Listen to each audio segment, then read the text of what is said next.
Okay, some of the characteristics and differences of that last section. The issue, if you have a supply constraint, that is at the hotels it's hard, at restaurants it's considered soft, and I think we went over those just now. The ability to increase supply, and hotels you have zero, and again I put an asterisk there because this assumes there are capital constraints. Restaurants it's limited. Decreased supply, again, if you have 100 rooms in your hotel, you have 100 rooms. You can't exactly close them off and get away with not having the expense of having those on there. So you have zero in the hotel, and restaurants limited.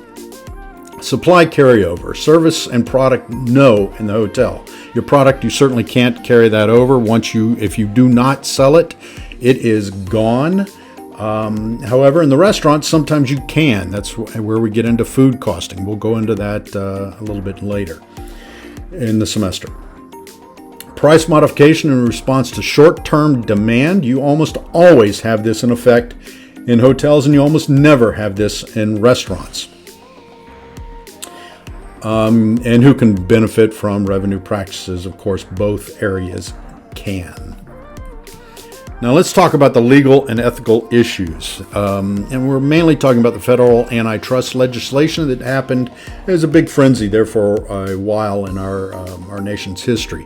And its main emphasis is on preventing abuse by business behavior and anti-competitive practices and unfair pricing. So the Sherman Antitrust Act of 1890 is one of these. It's a United States antitrust law that regulates competition among enterprises, and it was passed by Congress under the presidency of Benjamin Harrison. It is named for Senator John Sherman, who you see right there, its principal author. The Sherman Act broadly prohibits anti-competitive agreements and unilaterally conduct that monopolizes or attempts to monopolize the relevant markets. The Act authorizes the Department of Justice to bring suits to enjoin or prohibit conduct violating the Act, and additionally authorizes private parties injured by violating the Act to bring suits for damages.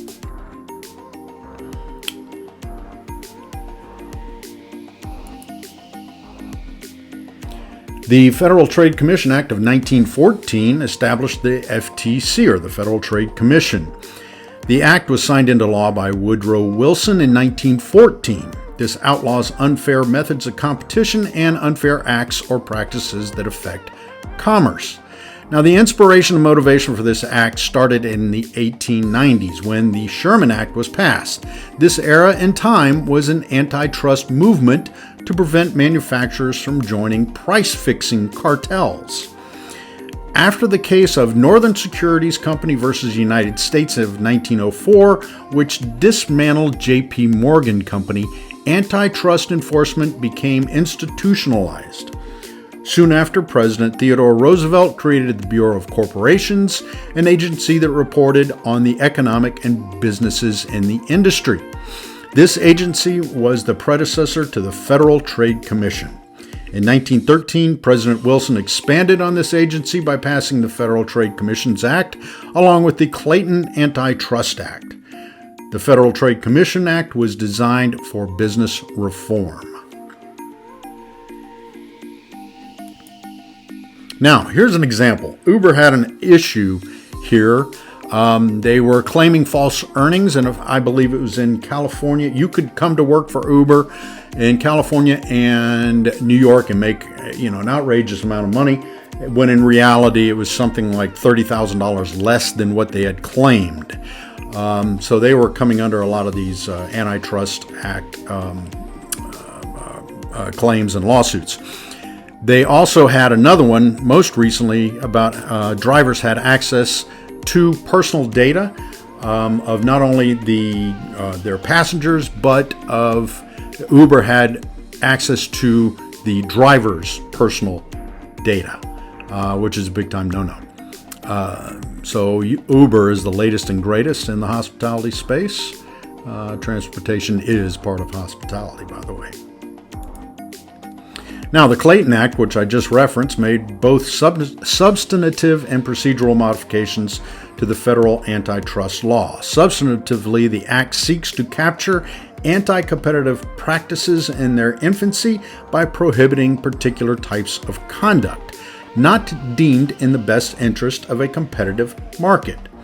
There are 4 sections of the bill that propose substantive changes in the antitrust laws by way of supplementing the Sherman Antitrust Act of 1890.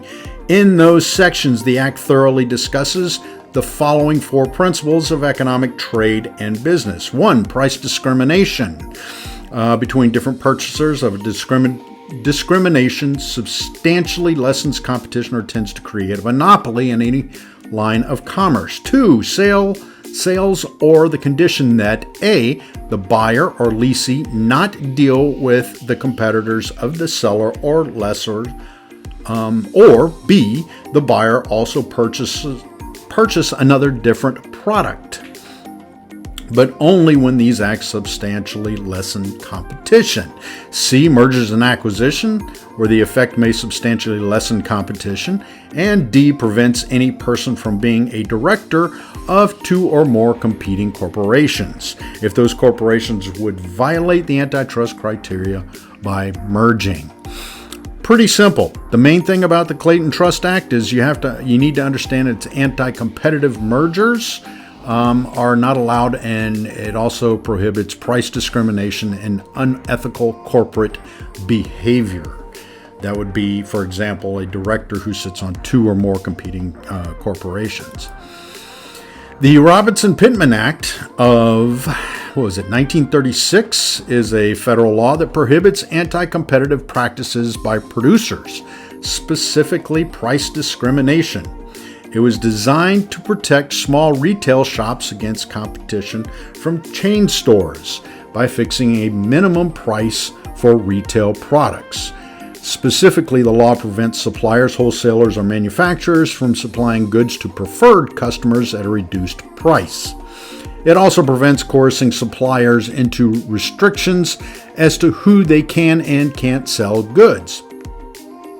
The law grew out of practices in which chain stores were allowed to purchase goods at lower prices than other retailers.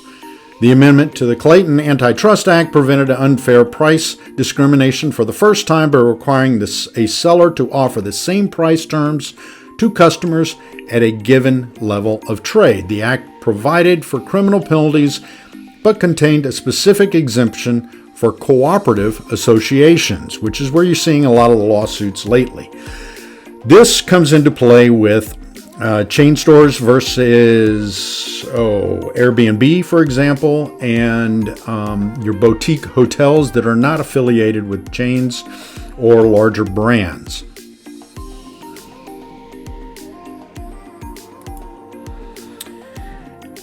Ethical business practices is concerned with the obligations and responsibilities of business in society to uphold moral norms and to live up to the expectations of stakeholders, publics, government entities, and society. Now, I got to tell you a question. The reason stamps are on this particular slide is when I first started working in the casino business, which some argued at the time was one of the most unethical businesses out there. However, the company that I worked for and the mentors that I gained within that industry were amazing, to the point of they told me that I could not use any company stamps for my own personal use. So if I had to mail a bill, for example, and at the time we were not doing anything online, it was up to me to find my own stamps. One of my mentors did bring me a book of stamps. He also brought me a ream of paper. The reason he brought me the ream of paper was if I was to use the photocopy machine or the printer there for my own personal good, it better be with my own paper.